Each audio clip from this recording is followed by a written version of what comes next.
지난 한 주간 우리 창세기 앞부분을 본문으로 해서 말씀을 쭉 같이 나눴고, 또 이제 창세기 본문이 아브라함의 이야기로 다시 새롭게 출발해서 그 앞에 있는 부분을 좀 한번 정리하는 게 좋겠다 싶습니다. 교회 밴드에 설교 원고를 올려서 읽어보신 분도 계시겠지만, 또 그렇지 못한 분들도 지난주에 함께 나눴던 내용들을 같이 우리가 좀 기억하는 게 이후에 창세기 말씀을 이해하는 데 도움이 될 것 같아서 좀 정리하는 그런 마음으로 편하게 오늘 말씀을 이렇게 준비해 보았습니다. 창세기 앞부분에 족보의 이야기가 계속 나오고 있습니다. 그래서 교회 오래 다닌 분들은 딱 눈치를 채시겠지만, 그래서 예수님이 태어나실 하나님께서 선택하신 족보가 한쪽에 나오고, 또 다른 한쪽에는 그냥 세상의 역사를 이루어가는 그 외의 족보들이 이렇게 쭉 소개되고 있습니다. 그래서 아담, 셋, 노아, 그의 아들 셈의 후손들, 그래서 나중에 아브라함으로 이어지는 족보가 계속해서 나오고 있고, 반면에 가인의 후예들, 또 함과 야벳, 바벨탑을 쌓았던 일에 동참했던 사람들의 족보가 이제 반대쪽에 이렇게 쭉 소개되고 있죠. 이 족보 그러니까 우리가 아유 나랑 상관없어 이렇게 생각하기 쉬운데요. 이번에 창세기를 묵상하면서 이거 나를 위해 하나님께서 기록하셨네. 이 족보 이야기도 우리를 위해서 하나님께서 기록되게 하셨네라는 확신을 하나님께서 주셨습니다. 그리고 그 족보가 보여주는 몇 가지 특징들을 잘 살펴보면 그 가운데 아주 중요한 삶의 교훈들, 우리에게 주시는 메시지들이 담겨 있음을 금방 알 수가 있습니다.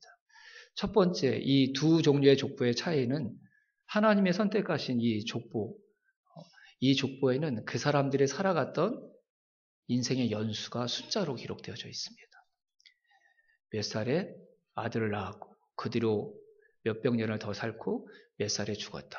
이렇게 그 사람들이 살았던 삶의 연수, 인생의 나이가 기록되어 있는 반면에 오히려 그들의 업적과 그들이 이룬 물질의 조상이 되었다, 이런 얘기들을 소개하는 하나님이 선택하신 반대편에 있는 족보에는요, 그들이 이룬 일들에 대해서는 간단하게 소개하고 있지만 그들의 연수에 대해서는, 그들의 나이에 대해서는 전혀 언급하고 있지 않습니다. 무슨 차이일까요, 여러분?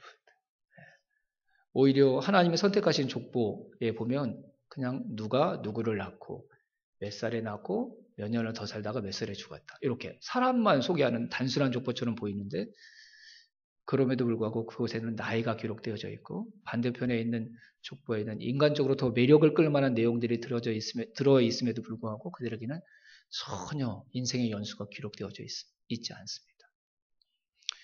무슨 차이일까요, 여러분? 무슨 이유일까요? 이 족보가 지금 어디에 들어있다고 그랬죠, 여러분? 성경에. 성경은 누가 쓰신 거죠? 하나님이. 그럼 이렇게 생각할 수 있습니다. 하나님이 기억하시고 하나님이 가치 있다고 인정해 주시는 인생은 우리가 생각하는 것과 다르다는 것이죠. 세상의 문명을 이루고 세상의 역사를 이룬 것처럼 보였던 하나님의 선택하지 않은 반대편에 있었던 사람들, 그들이 인간적으로 놀라운 일들을 성취하고 이루었을지 모르지만 하나님이 보실 때는 새말, 평가할 가치가 없는 인생이라는 것이죠. 제가 몇백 년 동안 살아서 이런 일을 했습니다. 그 사람들이 그렇게 얘기할지 모르지만 네가 누구냐? 난 전혀 모르겠다. 네가 이 세상에 살기는 살았냐? 마치 하나님께서 그렇게 말씀하시는 것 같아요. 반면에 사람들이 이름을 얘기해도 기억지도 못하고 그런 사람들이 있을까? 세상 사람들은 알아주지 않은 그런 사람들의 인생이지만 하나님께서는 하나님 편에 서려고 했던 사람들, 그리고 하나님께서 부르셨던 그런 사람들의 인생을 세상에서는 작고 초라하고 연약한 인생일지라도 다 기억하신다는 것을 이 두 종류의 족보의 차이점을 통해서 우리에게 말씀해 주시는 것이죠. 하나님이 기억하시는 인생이 되어야 합니다. 왜냐하면 우리는 육신의 생명을 가지고 사는 인생으로 끝나지 않기 때문입니다. 모든 사람은 우리의 육신의 생명이 끝나는 날, 육신의 생명을 가지고 어떤 삶을 살았는지 하나님 앞에 평가를 받고 하나님이 셈하시는 자리에 분명히 서게 될 것이고, 그 이후에 영원한 우리의 진짜 삶을 살아가게 될 것입니다. 어디에서 영원한 삶을 살 것인지를 결정하는 분이 성경을 기록하신 우리 하나님이십니다. 그분이 기억하시고 그분이 인정하시는 삶을 살아가는 저와 여러분이 다 될 수 있기를 주님의 이름으로 축원합니다. 하나님의 선택하신 족보에 등장하는 대표적인 사람이 두 명이거든요. 한 명은 에녹이고요. 한 명은 노아였습니다. 근데 성경이 에녹을 소개할 때도 그렇고 노아를 소개할 때도 뭐라고 얘기하냐면 하나님과 동행한 사람들이었다. 한번 따라해 볼까요? 하나님과 동행한 사람, 하나님과 동행한 인생. 제가 볼 때는 에녹과 노아가 하나님의 선택하신 족보의 대표적인 사람이기 때문에 다른 사람들도 에녹과 노아처럼은 아닐지라도 하나님과 동행하려고 어느 정도 노력했던 사람들이었을 것 같아요. 하나님과 동행했다는 말은 내가 앞장서서 하나님을 이끌어갔다 이런 뜻 아닌 거 아시겠죠? 그렇죠? 알더라고요, 이거는. 초등학교 1학년 아이들한테도 설명했더니 그건 이해하더라고요. 하나님과 동행했다는 말은 어떤 의미일까요, 여러분? 하나님께서 내 삶을 이끌어 가실 때 그분 옆에서, 그분 뒤에서 그분을 따라갔다 이런 뜻이겠죠. 그렇죠? 그러면 하나님의 선택하시지 않은 다른 족보의 사람들은 어떻게 살았다는 뜻일까요, 여러분? 하나님과 동행하지 않았다. 그 말은 어떻게 살았다는 뜻일까요? 자신의 생명의 주인이신 하나님이 엄연히 계심에도 불구하고 자신의 생명과 인생이 자기 것인 것처럼 자기가 주인 되어서 자기가 왕 되어서 자기가 하나님 되어서 자기가 살고 싶은 대로 자기가 가고 싶은 대로 자기가 하고 싶은 대로 그렇게 살았던 인생이었다라는 것을 보여주는 것이죠. 그 대표적인 사람이 누구였죠, 여러분? 노아 홍수 이후에 소개되고 있는 바벨탑 사건과 아주 밀접한 관련이 있는 니무롯. 그 이름의 뜻은 대항하자. 우리가 맞서 싸우자. 이런 뜻이래요. 근데 이 사람은 그럴 만한 능력이 있었어요. 힘이 얼마나 센지요. 성경에도 그를 장사, 용사라고 소개하고 있어요. 속담도 만들어졌대요. 니무롯과 같은 용사들, 니무롯과 같은 장사들 이렇게. 그래서 제가 이게 무슨 뜻일까? 여러분 한번 맞춰보세요. 제가 퀴즈 낼 테니까. 우리나라에서 씨름 제일 잘한 힘센 사람이 누구죠? 이게 작년에 물어봤더니 젊은 사람들 모르더라고요. 이만기. 천하장사 이만기. 씨름하면 이만기가 생각나잖아요. 근데 요즘 물어봤더니 이만기가 씨름 선수가 아니라 축구 선수로 알고 있는 어린이들이 있더라고요. 이만기, 천하장사. 힘센 사람, 씨름 잘하는 사람 그러면 이만기 이렇게 생각하듯이. 세상에서 그럼 제일 힘센 사람이 누구죠? 삼손, 헤라클레스 이렇게 얘기하는 것처럼 니무롯이 그런 사람이었대요. 삼손이 등장하기 이전에 힘센 사람 그러면 니무롯 이렇게 얘기해야 될 정도로. 근데 그 힘 사실 누가 주신 겁니까, 여러분? 하나님이 주신 거죠. 근데 그 힘을 가지고 이 니무롯이 어디다 썼는 줄 아세요, 여러분? 좋은 땅 봐가지고요. 저기다가 내 나라를 세워야겠다. 그때는 도시국가 시대였기 때문에 한 도시의 주인이 되면 한 나라의 왕이 된다는 그런 개념이었어요. 그 자기가 가지고 있는 힘 가지고 사람들과 팡팡 부딪혀가지고 꼬꾸라뜨리고 이기고 그래서 자기가 자기의 이름을 내는 도시들을 막 계속 세워나갔어요. 그 중에 가장 대표적인 도시가 시날 평지에 세웠던 시너지라는 도시였어요. 그곳에 나중에 무엇이 세워지죠, 여러분? 바벨탑이 세워집니다. 바벨탑. 하나님께서 주신 생명, 하나님께서 주신 탁월한 힘을 가지고 하나님의 나라를 세워나가는 자가 아니라 자기 나라를 세워나가는 사람. 그게 하나님이 선택하신 족보 반대편에 있었던 가장 대표적인 사람이 바로 니무롯이었습니다. 니무롯.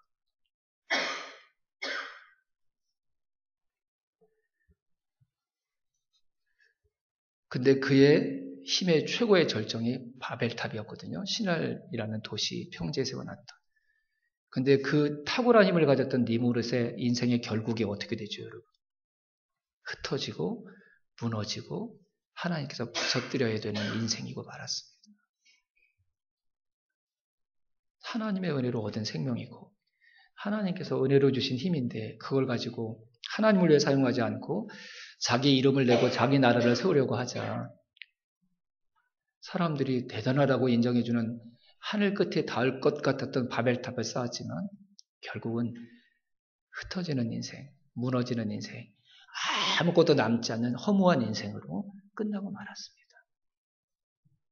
하나님이 선택하신 족보에는 대단한 사람들이 없는데도 하나님께서 그들의 인생과 삶, 그들이 이 세상에서 살았던 인생의 연수를 다 기억하실 정도로 하나님께서 그들의 인생을 높여주셨는데 세상에서 세상을 주름잡았던 놀라운 이름을 가졌던 그 사람일지라도 하나도 예외 없이 결국은 무너지고 허무하게 끝나는 인생에서 벗어날 수 있었던 사람은 단 한 명도 없었다는 것이죠.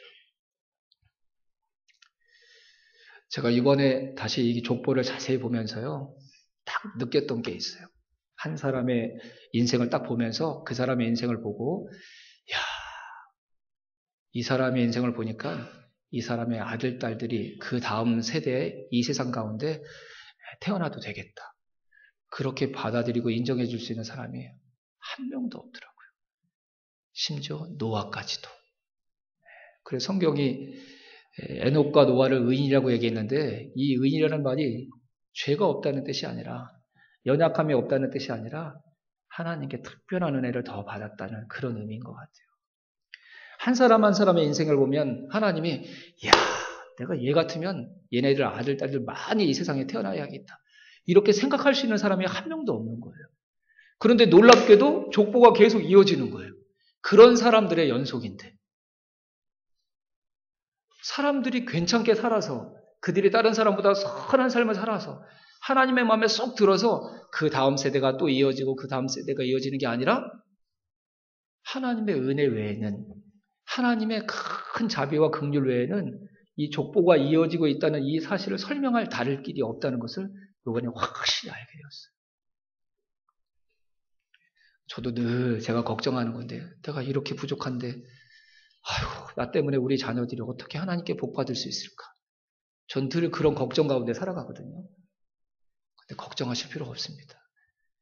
우리가 하나님의 마음에 쏙 들게 잘 살 수도 없을 뿐더러 하나님이 우리가 잘못 살았다고 우리 자녀들 힘들게 하시지 않는 분이시라는 것 이번에 알았어요. 그래도 잘 살면 우리 자녀들이 더 크게 하나님께 영광스럽게 사용될 줄로 믿습니다. 근데 여러분 너무 불안해하지 마세요. 그렇다고 마음 놓고 막 살지도 마시고요. 하나님께서 책임져 주십니다. 우리 다음 세대들이 이어지고 그 다음 세대들이 이어지는 것 우리의 노력의 결과로 되는 것이 아니라 하나님의 큰 사랑과 자비의 결과로 되는 줄로 믿습니다. 이번에 제가 분명히 안 거예요. 분명히 안 거예요. 예.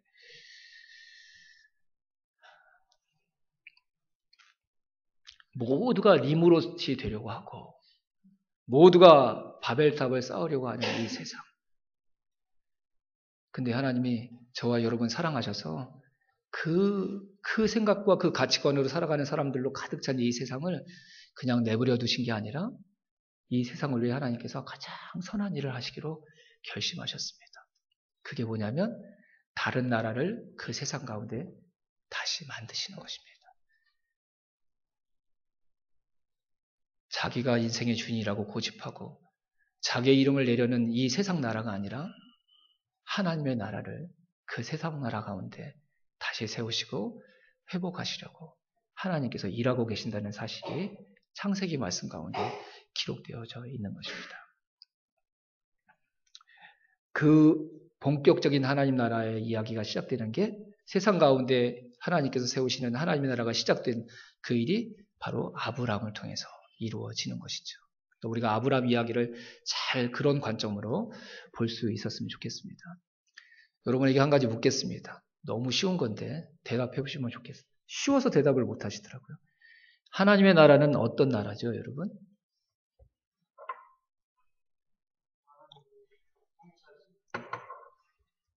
하나님의 나라는 어떤 나라죠?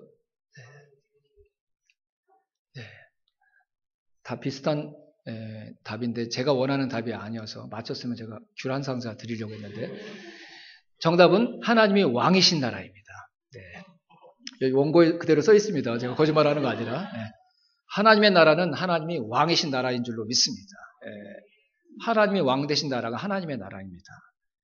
우리 인간이 자기가 하고 싶은 대로 사는 나라가 아니라 하나님 나라의 왕이신 하나님께서 하라는 대로 그 나라의 모든 백성들이 살아가는 나라가 하나님의 나라인 줄로 믿습니다. 그럼 또 한 가지 질문할게요. 우리에게는 왜 하나님의 나라가 필요합니까?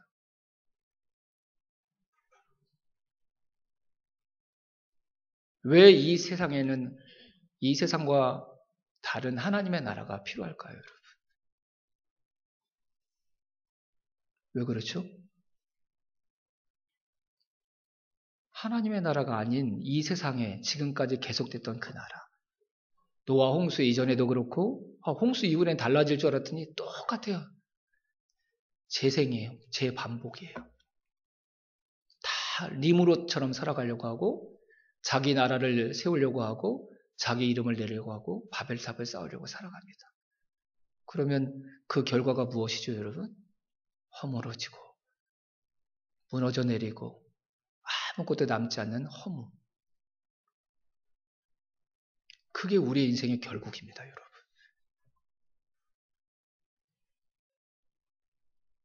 하나님은 우리가 그렇게 허무하게 끝나기를 원치 않으십니다. 그리고 우리도 그걸 원해야 합니다. 제가 제일 들었던 말 중에 무서운 말이 뭔지 아세요? 뭐 인생이 다 그런데 그렇게 살다 끝나면 되지. 지금도 소름이 돋습니다. 자기가 하는 말이 무슨 의미인지 모르고 얘기하는 그 무서운 말. 인생이 그렇게 끝나면 안 됩니다. 바벨탑처럼 무너지는 것이 우리의 인생의 마지막이 되면 안 됩니다. 우리는 몰라요. 다 무너졌다는 것이 무엇을 의미하는지. 아무것도 없어진다는 것이 무엇인지 몰라요. 탕자가 집을 나가서 다 재산을 탕진하고 돼지를 치면서 쥐엄 열매를 먹는 비참한 상황이 됐을 때야 비로소 아는 거죠. 그렇게 말하면 안 돼요. 우리는 그렇게 바벨탑이 무너지는 것처럼 무너지면 안 돼요. 그런 인생으로 끝나서는 안 됩니다, 여러분. 우리에게는 무너지지 않는 진짜 나라가 우리에게 필요한 줄로 믿습니다. 여러분, 이것만 고백하면 됩니다. 하나님, 바벨탑처럼 무너지는 니무롯이 추구했던 그 나라가 아니라 영원히 무너지지 않는 영원히 사는 새로운 나라를 나에게 주시옵소서. 그렇게 하나님 앞에 진심으로 간구하고 구하는 자에게 하나님의 아브라함을 불러내신 것처럼 그의 인생에 하나님의 나라를 선물로 주실 줄로 믿습니다. 우리도 잘 모르고 우리도 적극적으로 원하지 않는 이 하나님의 나라를 왜 하나님께서 우리에게 주시려고 할까요, 여러분? 전 이게 참 이해가 안 됐거든요. 본인들은 괜찮대요. 그냥 이렇게 살고 싶대요. 내가 주인 돼서 내 마음대로. 본인들이 하나님 나라를 구하지 않는데 하나님께서 먼저 그 나라를 우리에게 주시려고 하고 왜 이 세상에 하나님께서 그 새로운 나라를 주시려고 할까요, 여러분? 이제는 알 것 같아요. 하나님이 진짜 사랑이시기 때문에. 진짜 사랑이 뭐라고 그랬죠, 여러분? 나를 배신한 사람이 있는데 내가 그 사람한테 배신당한 것보다 배신당한 나의 아픔보다 나를 배신해서 그 사람이 살아갈 힘든 인생을 더 크게 바라보는 것. 그게 사랑이라고 그랬죠. 그렇죠? 저 사람이 나를 힘들게 만들었어요. 저 사람 때문에 내가 힘든 것보다 나를 힘들게 해서 저 사람이 살아갈 그 사람의 힘든 인생이 더 크게 보이는 것. 이게 사랑이라고 그랬잖아요. 이게 사랑. 인간들이 하나님의 나라를 무너뜨렸거든요.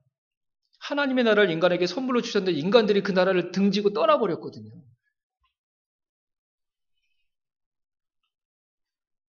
하나님의 나라가 그 인간들에 의해서 짓밟힘을 당했거든요. 근데 우리 하나님이 내 나라가 나의 나라가 무너지고 짓밟혔다는 그 아픔과 상처 분명히 있으실 텐데 그게 아니라 그 나라를 무너뜨린 그래서 다 허무하게 끝나는 세상 나라에 속해서 비참하게 살아가는 그 인간들의 상태를 더 가슴 아파하시고 안타까워하신 거예요.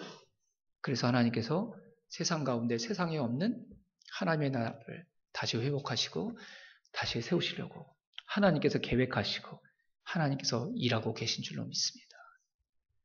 그 하나님의 일하심 가운데 하나로 아브라함이라는 한 사람을 선택하셔서 그를 우상을 숭배했던 그의 고향 땅으로부터 불러내셔서 이스라엘은 민족을 세우는 조상이 되게 하셨고 그 이스라엘 나라를 통해 민족을 통해 저와 여러분을 구원하실 예수 그리스도가 이 세상에 태어나게 하신 줄로 믿습니다.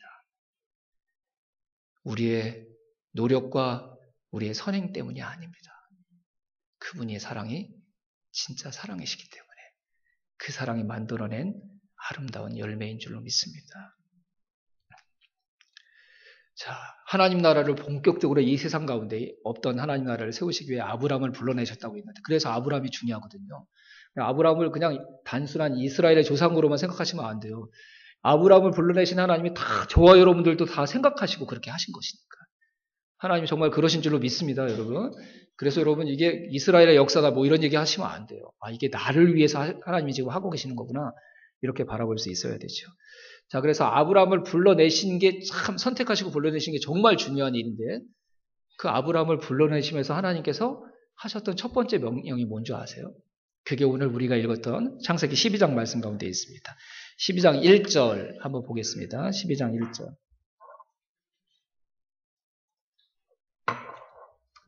12장 1절 같이 읽겠습니다. 주님께서 아브라함에게 말씀하셨다. 너는 내가 살고 있는 땅과 내가 난 곳과 너의 아버지의 집을 떠나서 내가 보여주는 땅으로 가거라. 아멘. 아브라함을 불러내시면서 하나님이 첫 번째 하셨던 명령이 뭐죠? 떠나라. 그리고 가라. 였어요. 이게 하나님의 나라를 보여주는 가장 중요한 단어입니다. 설명을 드릴게요. 떠나고 가는 것, 내가 가야 될 곳과 내가 떠나야 될 시간을 우리는 누가 정하죠, 여러분? 내가 정합니다. 님으로신 내가 정합니다, 내가. 그게 나의 나라고 세상 나라입니다. 하나님의 나라는 뭔지 아세요, 여러분? 아까 하나님이 왕이신 나라가 하나님의 나라라고 그랬는데 하나님의 나라는요, 떠나는 시간, 떠나서 가야 될 곳을 누가 정하시는 나라냐면 하나님 나라의 왕이신 하나님이 정하시는 이게 특징입니다. 여러분. 떠나고 가는 것을 내가 정하면 내 나라, 니무롯의 나라, 바벨탑의 나라가 되지만 떠나고 가는 시간과 장소를 하나님이 정하시면 그 사람의 인생은 하나님의 나라가 되는 줄로 믿습니다. 어렵지 않습니다, 여러분. 진짜 해보십시오. 내가 떠나서 가야 될 타이밍과 그 내가 머물러야 될 곳을 하나님이 결정하시도록 한다면 그 순간부터 여러분들은 하나님 나라에서 사는 자들이 될 줄로 믿습니다. 내가 할 말, 내가 하고 싶은 행동, 그걸 내가 정하지 않고 하나님이 정하시도록 하면 그 사람은 지금 하나님 나라의 통치를 받고 있는 사람인 줄로 믿습니다. 저와 여러분들이 그 하나님 나라에서 사는 자들이 되기를 주님의 이름으로 축원합니다. 또 한 가지 2절 말씀에 하나님 나라의 특징, 중요한 특징 한 가지를 볼 수가 있는데 2절 한 번 더 읽겠습니다. 내가 너로 큰 민족이 되게 하고 너에게 복을 주어서 내가 크게 이름을 떨치게 하겠다. 너는 복의 근원이 될 것이다. 아멘. 새벽에도 말씀드렸는데 오랫동안 살았던 너무 익숙하고 편한 나의 고향, 가족들이 살고 있는 집을 떠나는 게 쉬운 일이에요? 어려운 일이에요? 어려운 일이죠. 우리가 추구하는 복이 뭡니까, 여러분? 삶이 안정되고 어려운 일이 없고 뭐 이런 거잖아요. 그렇죠?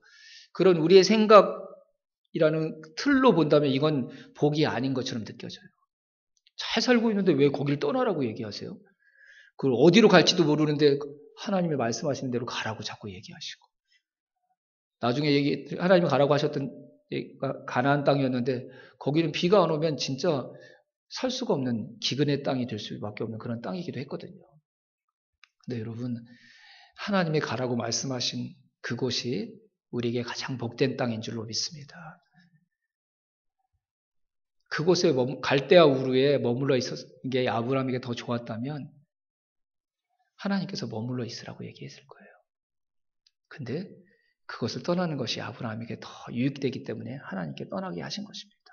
생각해 보세요. 갈대아 우르에 머물러서 아브라함이 잘 살았어요. 최선을 다해서 살았어요. 그러면 아브라함에게 어떤 인생이 펼쳐질까요, 여러분? 그곳에 도시국가를 이루어가지고 아마 이름을 떨치는 자기 나라, 자기 가족들을 일으켜 세우는 그런 사람은 분명히 될 수 있었을 것 같아요. 그렇죠? 근데 그게 다예요. 아브라함이 익숙한 자기의 삶을 떠나라는 하나님의 말씀에 순종해 하나님이 인도하신 대로 간다면 아브라함은 자기의 나라와 자기의 가족들만 책임지는 사람이 아니라 하나님의 나라를 세우는 사람이 되는 것이고 열방 모든 사람들에게 복이 되는 인생이 될 줄로 믿습니다. 하나님은 그럴 때만 우리에게 가라고 말씀하시고 떠나라고 말씀하시는 것이죠. 우리에게 더 큰 유익이 있기 때문에 우리에게 더 좋은 복이 될 것이 틀림없기 때문에 우리가 생각하는 것과 다른 것을 말씀하실 때 하나님은 반드시 그것 때문에 우리에게 말씀하시는 줄로 믿습니다. 그러면서 뭐라고 얘기하셨냐면 아브라함에게 너 세상 사람들 많은 복 받게 할 것이다. 이렇게 말씀하시지 않았어요. 너는 복의 근원이 될지라. 다른 성경에 보면 너는 복 그 자체가 될 것이다. 여러분에게 다시 묻겠습니다. 복 많이 받는 게 좋습니까? 아니면 복이 되는 게 좋습니까? 제가 한 10년 동안 계속 이 얘기만 하는 것 같아요, 여러분. 다른 사람보다 복 많이 받는 게 행복한 일입니까? 내가 복 그 자체가 되는, 복덩이가 되는 게 행복한 일입니까? 대답은 그렇게 하시면서도 우리는 언제 막 속이 시원하죠? 다른 사람보다 내가 더 복 많이 받을 때 막 시원하잖아요. 그렇죠? 심지어 이렇게 기도하는 분들이 있더라고요. 제가 복 안 받아도 되니까 다른 사람이 망하게 해주세요. 그런 기도 하시면 안 돼요, 여러분. 하셔도 안 들으세요, 하나님께서. 복 많이 받는 것보다 내가 복이 되는 게 왜 더 좋은 일이죠, 여러분? 그게 진짜 하나님의 나라가 되는 거예요. 내 나라, 이 세상의 나라를 가만히 살펴보세요, 여러분. 이 세상의 나라는 어떻게 세워집니까? 다른 나라를 무너뜨려야지만 세워집니다. 그렇죠? 내 나라가 언제 세워져요? 내 주변에 있는 사람들 다 짓밟아야지만 내 나라가 세워지는 거잖아요. 하나님의 나라는 어떤 나라죠? 내 주변에 있는 쓰러진 사람들을 살려내서 함께 사는 나라가 하나님의 나라인 줄로 믿습니다. 무너진 나라들을 회복시켜서 함께 모두가 하나 된 나라가 되어서 살아가는 나라가 하나님 나라인 줄로 믿습니다. 카톨릭이라는 말의 의미 여러분 아세요? 하나의 교회라는 뜻입니다. 인간은 이 땅에 있는 교회들을 수도 없이 나눴는데 우리나라에만 해도 장로교단만 해도 200개가 된대요. 근데 하나님이 오실 때는 이 세상의 교회는 하나입니다. 하나님 그걸 원하십니다. 그거. 복 많이 받은 사람이 성공한 사람이 아니라 복 그 자체가 되는 사람이 진짜 하나님께서 우리에게 주시는 참된 성공을 누리는 인생인 줄로 믿습니다. 복인 내가 가면 내 주변에 있는 사람이 그 복 같이 받는 거 아닌가요, 여러분? 우리가 진짜 복이 되면 나는 박복한 인생이야. 내 인생은 복 한 번 받지 못해서 이런 사람이 복인 우리가 그 사람 곁에 가면 그 사람도 복 받은 거 아닙니까, 여러분? 세상 나라는 내 생명을 지키기 위해 다른 사람의 생명을 없애야지만 내 생명을 지킬 수 있는 나라라고 한다면 하나님의 나라는 나에게 주신 생명을 다른 사람에게 나눠 주어서 그 사람도 함께 살아나게 하는 나라가 하나님의 나라인 줄로 믿습니다. 눈을 바꾸셔야 됩니다, 여러분. 다른 사람보다 많은 복 받은 걸 자랑하는 사람이 아니라 내가 복이 되는 그것을 정말 자랑하는 사람이 될 수 있기를 주님의 이름으로 축원합니다. 그렇게 하셨잖아요. 아브라함을 불러내시면서 세상 나라에 속해 있던 아브라함을 불러내시면서 뭐라고 말씀하셨어요? 너 네 주변에 있는 사람들보다 복 많이 받은 사람 되게 해줄게. 이게 아니라 복의 근원이 되게 할 것이다. 복이 되게 할 것이다. 이렇게 말씀하셨잖아요. 네 가족들만을 위한 아비가 아니라 열방의 아비가 되게 할 것이다. 아브라함을 그런 사람으로 만들어 주시겠다는 약속이기도 하고 아브라함 세상 나라가 아니라 하나님 나라에 속해서 살아가는 아브라함의 삶을 통해 열방의 아버지가 하나님 되심을 보여주는 통로로 아브라함을 사용하시겠다는 하나님의 약속이셨습니다. 어떤 나라에서 살고 싶으세요, 여러분? 내 이름만 사람들이 기억해주고 내 업적만 사람들이 칭찬해주는 니무롯의 나라, 바벨탑의 나라에서 살고 싶으세요? 아니에요, 여러분.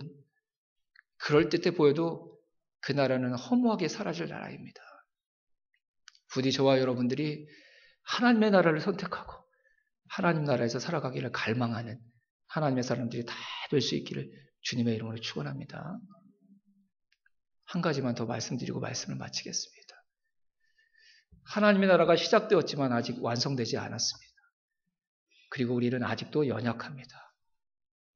하나님 나라에 속해 살아갈 수 있는 특별한 은혜를 받았음에도 불구하고 복 많이 받는 사람이라 복이 되는 인생으로 하나님이 저와 여러분들을 신실하게 빚어가고 계시는데도 불구하고 자꾸 우리의 마음은 또 나의 나라를 세우고 싶어 합니다. 그런 우리를 하나님이 살아가심에 틀림이 없는데 그래서 하나님께서 저와 여러분에게 베풀어 주신 특별한 선물이 있습니다. 바로 성령이십니다. 성령님이 저와 여러분의 인생에서 하시는 가장 강력한 도움과 은혜가 뭔지 아세요? 우리의 육신의 정욕대로 살아가고자 하는 우리를 막으시는 것입니다. 갈라디아서 5장 17절 말씀을 제가 읽어드릴게요. 성령이 바라시는 것은 육체를 거스릅니다. 여러분은 자기가 원하는 일을 할 수 없게 됩니다. 전 이제 알 것 같아요. 제가 하고 싶은 대로 사는 게 제 인생에는 가장 큰 저주요.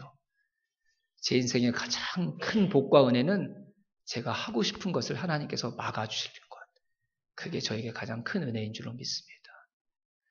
우리가 살고 싶은 대로 살면 무슨 나라 만드는 거예요? 세상 나라, 바벨의 나라를 세우는 것입니다. 그것은 허무하게 끝나는 인생이지만 우리가 하고 싶은 대로 하는 것을 하나님께서 막아주시면 성령님이 그 일을 우리 안에서 행해 주시면 그때 우리 안에 어떤 나라가 만들어집니까?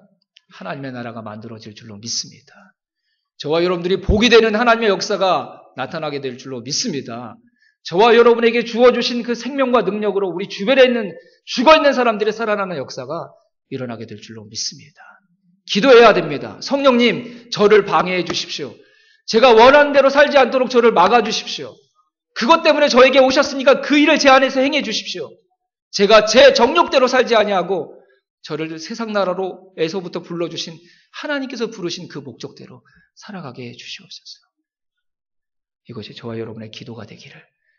그래서 하나님이 저와 여러분에게 주고 싶어 하셨던 하나님의 나라가 진짜 저와 여러분이 오늘 살아가는 저와 여러분의 나라가 되기를 주님의 이름으로 축원합니다. 기도하겠습니다.